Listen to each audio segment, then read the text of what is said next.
Hello friends, after plastid, I am going to talk about mitochondria.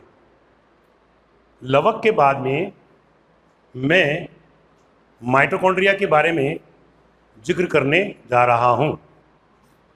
So this is your mitochondria. Mitochondria की खोज यानी कि discovered by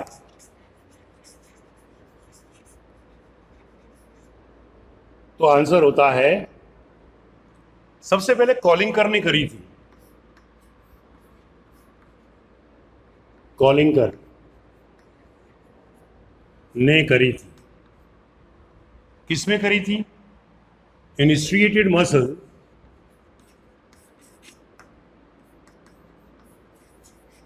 of insect, यानी कि कीटों की रेखित पेशी में, ऐच्छिक पेशी में, वॉलंटरी मसल्स के अंदर करी थी. इसके बाद में एफ मेवीज ने निम्फिया के अंदर माइटोकॉन्ड्रिया की खोज करी थी. तीसरा पॉइंट, ये टर्म जो था वह किसने दिया था? यह शब्द आल्टमैन ने दिया था. By Altman. चौथी बात, इसका अभिरंजन, इसकी स्टेनिंग किसके द्वारा की जाती है? So this is your staining by genus green B के द्वारा. जेनस ग्रीन बी के द्वारा की जाती है. अब अपन इसकी स्ट्रक्चर के बारे में बात करने जा रहे हैं. सो दिस इज योर संरचना. क्लोरोप्लास्ट के समान माइटोकॉन्ड्रिया भी दोहरी झिल्ली से आवृत संरचना होती है, जिसमें हमें दो मेम्ब्रेन, दो झिल्लियां देखने को मिलती हैं. ये कहलाती है बाहरी झिल्ली यानी कि आउटर मेम्ब्रेन, और ये कहलाती है आंतरिक झिल्ली. ये रही, ये कहलाती है आंतरिक झिल्ली. आंतरिक झिल्ली जो होती है, it is thrown into folds. Inner membrane, वलनों में इसके जो फोल्ड्स होते हैं उसको हम लोग क्रिस्टी कहते हैं. माइटोकॉन्ड्रिया जो होता है, it is main site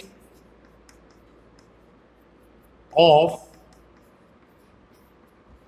respiration होता है, यानी कि श्वसन का मुख्य केंद्र होता है. अब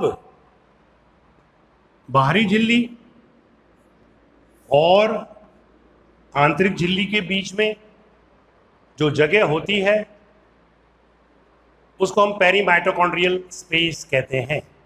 परिकणीय सूत्र स्थान कहते हैं. पेरी माइटोकॉन्ड्रियल स्पेस कहते हैं. इस क्षेत्र में श्वसन के दौरान ऑक्सीडेटिव फॉस्फोराइलेशन होता है. ऑक्सीडेटिव फॉस्फोराइलेशन होता है. अब अंदर चले तो वहां क्लोरोप्लास्ट में तो हमने उस द्रव को स्ट्रोमा कहा था, इसको हम लोग बोलते हैं मैट्रिक्स। क्या बोलते हैं? मैट्रिक्स। और माइटोकॉन्ड्रिया की आंतरिक झिल्ली पर हमें ये कण देखने को मिलते हैं। इन कणों को हम लोग F1 पार्टिकल या F1 कण कहते हैं। इसको ऑक्सीजोम भी कहते हैं। इसको फर्नांडिस पार्टिकल भी कहते हैं। इसको पार्सन के कण भी कहते हैं। ओके। और ये ईटीएस से संबंधित होता है। हालांकि ईटीएस जो होता है वह आंतरिक झिल्ली पर होता है। ईटीएस किससे संबंधित होता है? आंतरिक झिल्ली से संबंधित होता है। But these particle they are responsible for the formation of the ATP. परंतु ये कण जो होते हैं ये एटीपी निर्माण के लिए उत्तरदायी होते हैं। अब ये जो मैट्रिक्स होता है इसके अंदर हमको क्रेब चक्र, क्रेब्स साइकिल देखने को मिलता है। क्या मिलता है? क्रेब्स साइकिल देखने को मिलता है। हम यदि देखें तो यहां पर सबसे अधिक एनर्जी पैदा होती है ग्लूकोज के अंदर, ग्लाइकोलाइसिस में 2 एटीपी। फिर क्रेब साइकिल के अंदर 24 एटीपी मिलती है 2 क्रेब साइकिल से। तो 38 में से 24 तो यही देता है। इसीलिए हम माइटोकॉन्ड्रिया को power house of the cell भी कहते हैं। पावर हाउस ऑफ सेल कहते हैं। तो ये थोड़ा सा सीखना चाहिए, जो कि अपन रेस्पिरेशन के अंदर ज्यादा बात करेंगे क्योंकि mitochondria is the main site of the respiration. कहां पर कितनी एटीपी पैदा होती है? हमारे पास में ग्लाइकोलाइसिस होता है, ऑक्सीडेटिव डीकार्बोक्सिलेशन होता है, क्रेब साइकिल होता है, ईटीएस होता है। अब हमने देखा कि इसके अंदर भी क्लोरोप्लास्ट के समान dsDNA पाया जाता है और साथ में 70S प्रकार का राइबोसोम भी देखने को मिलता है। माइटोकॉन्ड्रिया में लगभग 30 प्रकार के प्रोटीन बनते हैं।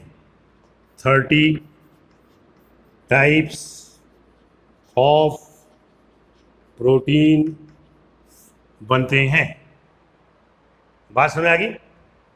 अब हम चले आगे कि माइटोकॉन्ड्रिया की शेप कैसी होती है। तो हमारी किताब ने दिया है सॉसेज शेप, तश्तरी के समान। सॉसेज शेप जो है तश्तरी के समान इसकी संरचना होती है। माइटोकॉन्ड्रिया के अंदर संख्या की बात अगर चलेगी तो ये संख्या जो होती है वो अलग अलग होती है। जैसे कि ट्रिप्नेसोमा में केवल एक माइटोकॉन्ड्रिया उपस्थित होता है। ये trypanosoma is responsible for sleeping sickness. अब आता है हमारे पास में सबसे अधिक फ्लैजेला जो होते हैं वो कहाँ देखने को मिलते हैं। तो जो सीलिया होते हैं, at the base of cilia, cilia के आधार पर आपको मैक्सिमम माइटोकॉन्ड्रिया देखने को मिलेंगे। ओके, सो बी केयरफुल, ये भी एक क्वेश्चन बनता है। अब आप देखिए क्लोरोप्लास्ट में भी डीएनए होता है, माइटोकॉन्ड्रिया में भी डीएनए होता है, न्यूक्लियस में भी डीएनए होता है। जहां जहां पर डीएनए है वहां पर दोहरी झिल्ली मिलेगी। न्यूक्लियस तो ऑटोनॉमस बॉडी है, लेकिन क्लोरोप्लास्ट और माइटोकॉन्ड्रिया किसके अधीन कार्य करते हैं? They work under the control of nucleus and they divide at the time of cell division automatically. ये कोशिका विभाजन के समय दोनों अपने आप फिशन के द्वारा डिवाइड होते हैं। इसलिए क्लोरोप्लास्ट को और माइटोकॉन्ड्रिया को सेमी ऑटोनॉमस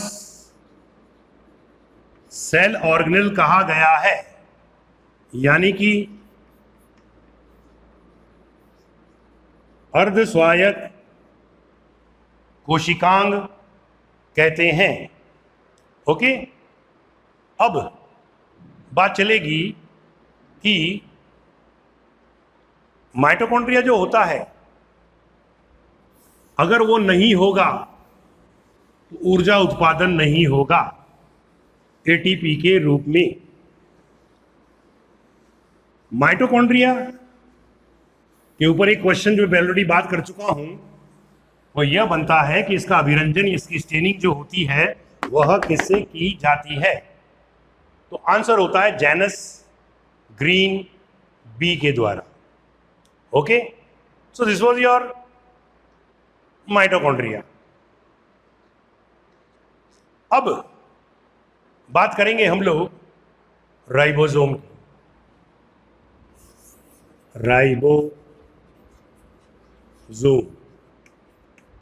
राइबोसोम को हम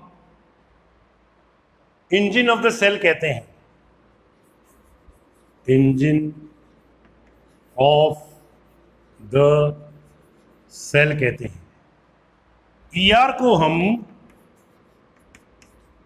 मेम्ब्रेन बनाने वाली, झिल्ली बनाने वाली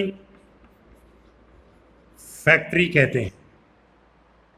लाइसोसोम को हम आत्मघाती थैलियां कहते हैं।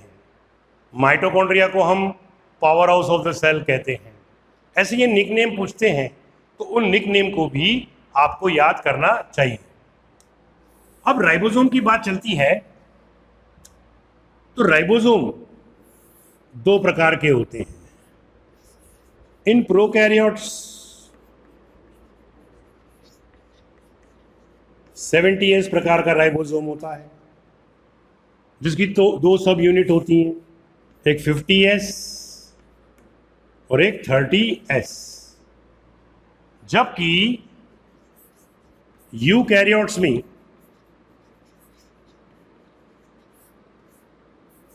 80S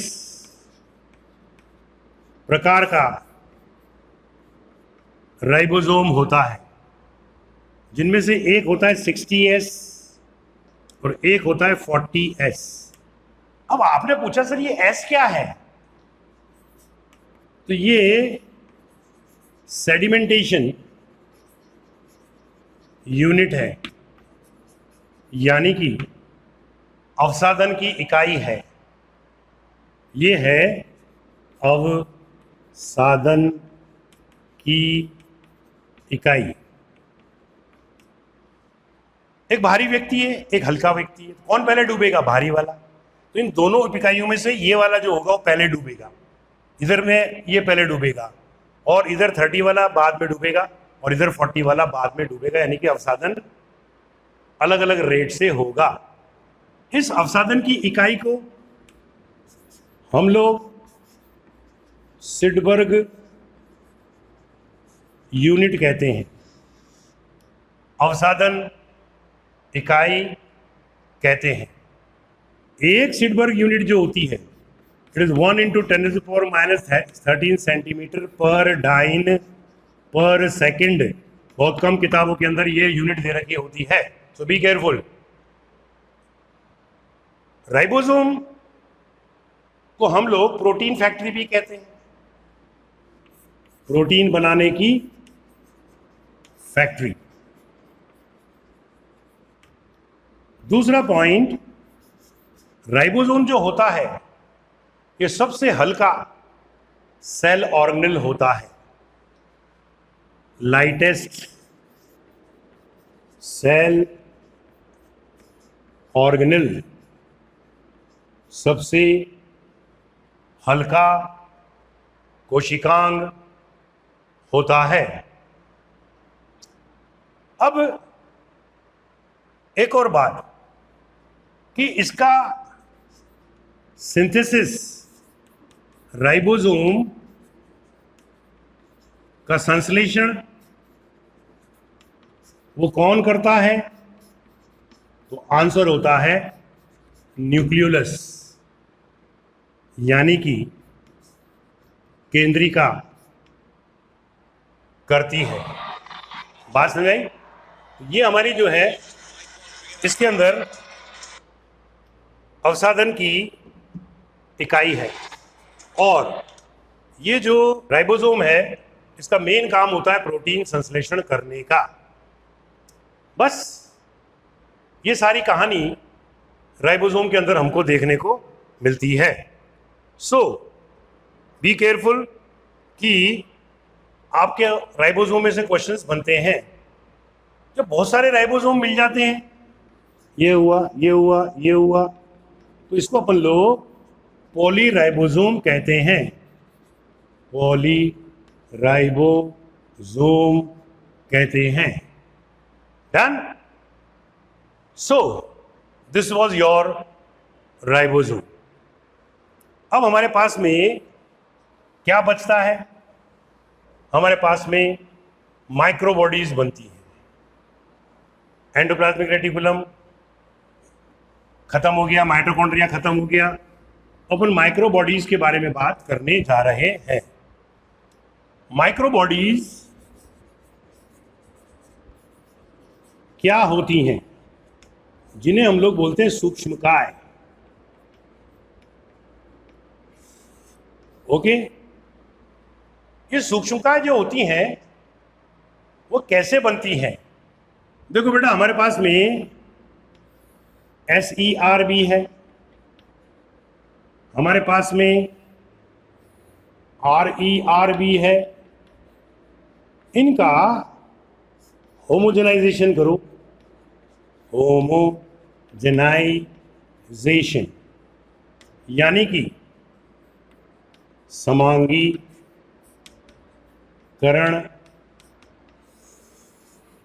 करो, यानी कि उनको होमोजेनाइज कर दो।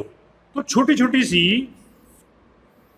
बॉडीज बनेंगी। ये रही जो राइबोसोम रहित संरचनाओं से बनेगी। The structures of the vesicles, the structures which will be produced without the ribosome, they will be produced from the SER. उसमें से एक मैंने बना दी स्फेरोसोम। ओके, स्फेरोसोम के अंदर फैट स्टोर्ड होती है, तो वो स्फेरोसोम कहलाता है। तेल युक्त जो स्ट्रक्चर्स होती हैं, नारियल है, मूंगफली है, तिल है, उनके अंदर आपको स्फेरोसोम देखने को मिलेगा।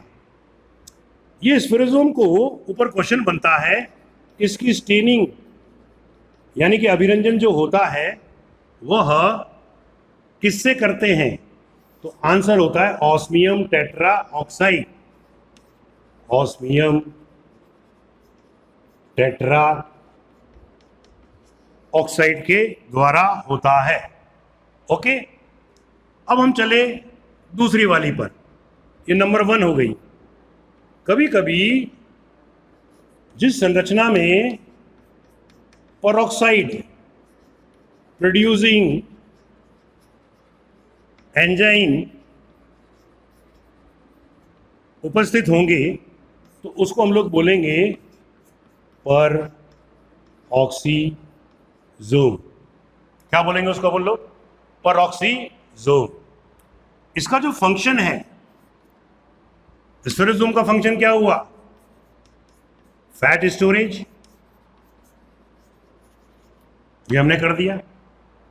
इसका जो फंक्शन होगा very important, that is your photo respiration, उसको हम लोग जो है फोटो रेस्पिरेशन कहते हैं। अब अपन चले आगे, इसके अंदर ग्लाइऑक्सिलेट साइकिल के एंजाइम हैं प्लस, तो इसको क्या नाम दिया गया? ग्लाइऑक्सीजोम। जब फैटी एसिड का ऑक्सीडेशन होता है, वसी अम्ल का ऑक्सीडेशन होता है, तो ग्लाइऑक्सिलेट साइकिल होता है। ये ग्लाइऑक्सीजोम जो होता है एब्सेंट इन एनिमल सेल, जंतु कोशिका के अंदर यह अनुपस्थित होता है। अब बात चलेगी इसकी, इसको बोलते हैं हम लोग लोमाजोम। लोमाजोम जो होगा वो फंगल सेल के अंदर, यानी कि कवक के अंदर जो कोशिका होती है उसके अंदर मिलेगा। अब ये कवक है तो इसके अंदर ये सेल वॉल हो गई, और सेल वॉल और सेल मेम्ब्रेन के बीच में आपको छोटी छोटी सी वेसाइकिल मिलती हैं। इन्हीं वेसाइकिल को हम लोग लोमाजोम कहते हैं। बहुत बार आता था पहले ये क्वेश्चन, तो ग्लाइऑक्सीजोम हुआ, पेरोक्सीजोम हुआ, स्फेरोजोम हुआ और लोमाजोम हुआ। ये जोम जोम जिनके आगे भी लग रहा है वह एकल इकाई झिल्ली से आवृत है। अब लगने को तो राइबोसोम में भी लग रहा है, लेकिन राइबोसोम जो है ये राइबोसोम, इसमें मेम्ब्रेन नहीं होती है, मेम्ब्रेन लेस होता है। और राइबोसोम जो होता है वह प्रोकैरियोट में भी मिलता है, यूकैरियोट में मिलता है, यानी कि it is a common cell organelle. Okay, बढ़े आगे। अब अपन बात करने जा रहे हैं सीलिया एंड फ्लैजेला की। Cilia and flagella, cilia and flagella को यदि आप देखोगे तो क्या मिलेगा? एक्चुअली सीलिया आपने पैरामीशियम में देखे होंगे। ये हमारा पैरामीशियम, इसके अंदर ये सीलिया देखने को मिलते हैं। और एक होता है फ्लैजेला।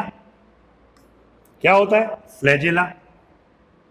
फ्लैजेला आपको युगलिना में देखने को मिलेगा, ये रहा। तो मैंने इस फ्लैजेला का या सीलिया का सेक्शन काटा तो मुझे ये स्ट्रक्चर नजर आई। तो मैंने देखा कि यार इसके अंदर छोटे छोटे से ट्यूब्यूल बने हुए, नलिकाएं बनी हुई है। इन नलिकाओं को हम लोग माइक्रोट्यूब्यूल कहते हैं, यानी कि सूक्ष्म नलिका कहते हैं। और यह ट्यूबुलिन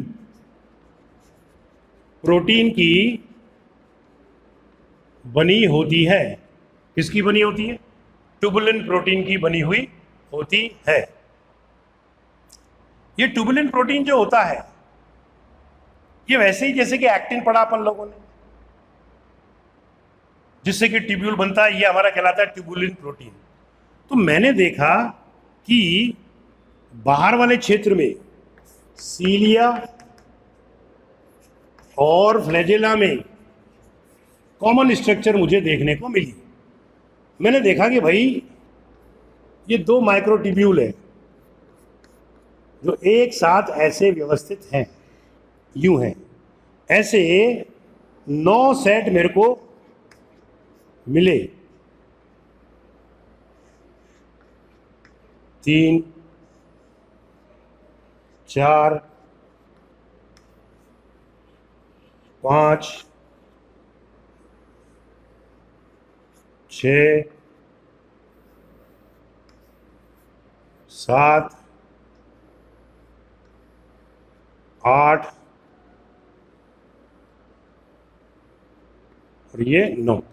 ये 1 ट्यूब्यूल, 2 ट्यूब्यूल, 3 ट्यूब्यूल, 4 ट्यूब्यूल, 5 6 7 8 9, यानी जैसे 9 बांस या 9 रॉड्स हमने रख दी।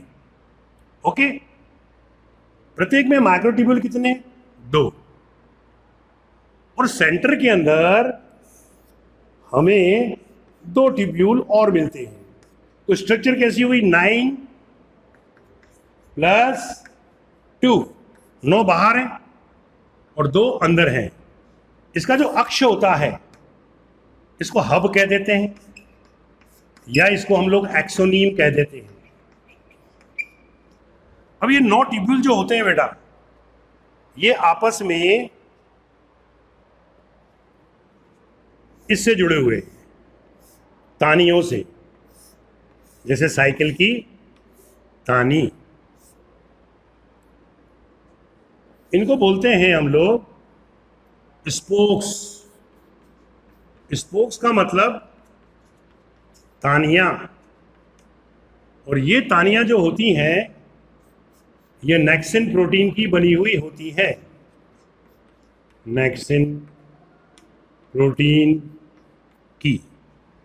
और साइड के अंदर 2 हमें ये भुजाएं निकलती हुई नजर आएंगी।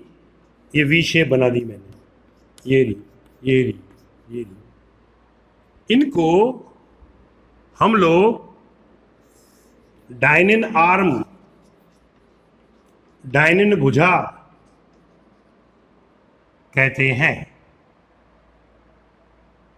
माइक्रोट्यूब्यूल की खोज डी रॉबर्टीज ने करी थी। तो again cilia and flagella has got the structural pattern of 9+2, और इसको बोलते हैं डुप्लेट। डुप्लेट क्यों कह रहे हैं? क्योंकि 2 इनके अंदर नलिकाएं हमको देखने को मिल रही है। Now I am going to talk about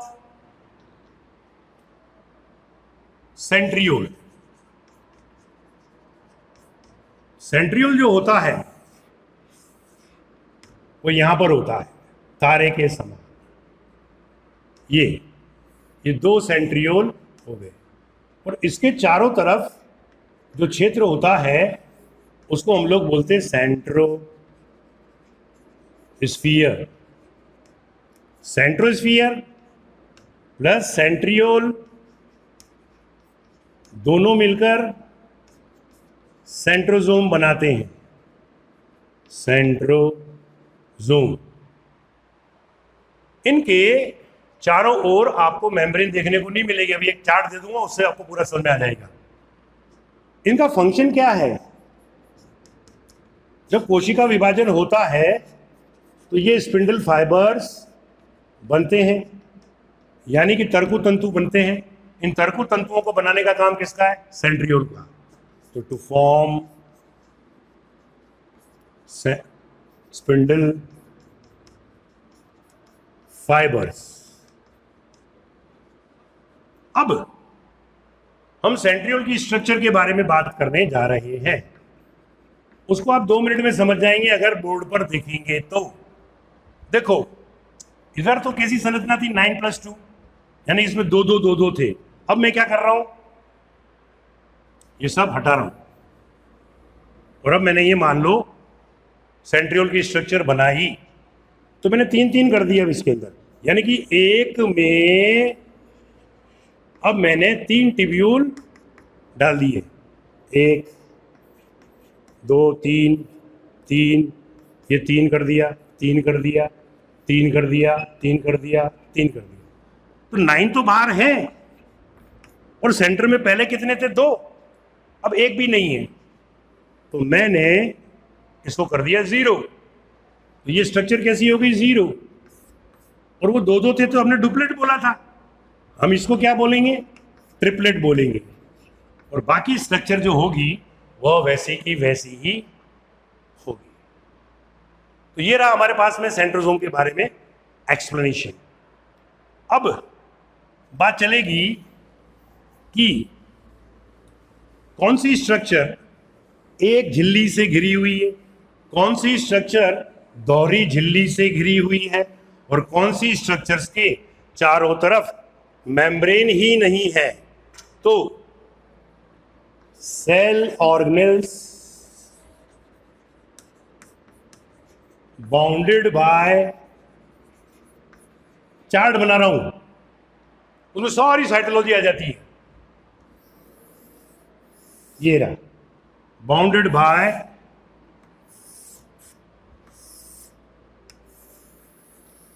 single unit membrane, एक इकाई झिल्ली से घिरे हुए, सिंगल यूनिट मेम्ब्रेन। अब इसका कोड याद कर लो। एसपी के पास, पुलिस में होता है ना एसपी के पास, एसपी के पास एलएमजी है, छोटी सी बंदूक होती है उसको बोलते हैं एलएमजी। ओके, इसमें ई का मतलब क्या हो गया, ईआर, एस का मतलब क्या हो गया, स्फेरोसोम, पी का मतलब क्या हो गया, पेरोक्सिसोम, एल का मतलब क्या हो गया, लाइसोसोम, एम का मतलब माइटोकॉन्ड्रिया नहीं है बल्कि मीजोसोम है, मीजोसोम, और जी का मतलब क्या हो गया, गोल्जी बॉडी। ये सिंगल यूनिट से घिरे हुए। अब डबल यूनिट से घिरे हुए, डबल यूनिट मेम्ब्रेन से, देखो कौन से थे माइटोकॉन्ड्रिया था जिनमें डीएनए बताया था मैंने। एक हो गया हमारे पास में न्यूक्लियस, एक हो गया हमारे पास में माइटोकॉन्ड्रिया, एक हो गया हमारे पास में क्लोरोप्लास्ट। ये भारी होते हैं बेटा, हाँ, क्योंकि मतलब डीएनए होता है, जेनेटिक मटेरियल डीएनए। तो अब आया हमारे पास में मेम्ब्रेनलेस, जिनके चारों तरफ झिल्ली नहीं होती है, तो उसका कोड मैंने RCNK बना रखा है। आर जिसमें क्या है, राइबोसोम, रामचंद्र नंद किशोर, ऐसे याद कर लो, राइबोसोम। दूसरा है सेंट्रोसोम, तीसरा है न्यूक्लियोसोम, चौथा है काइनेटोसोम। हालांकि हमारा न्यूक्लियस अभी बाकी है।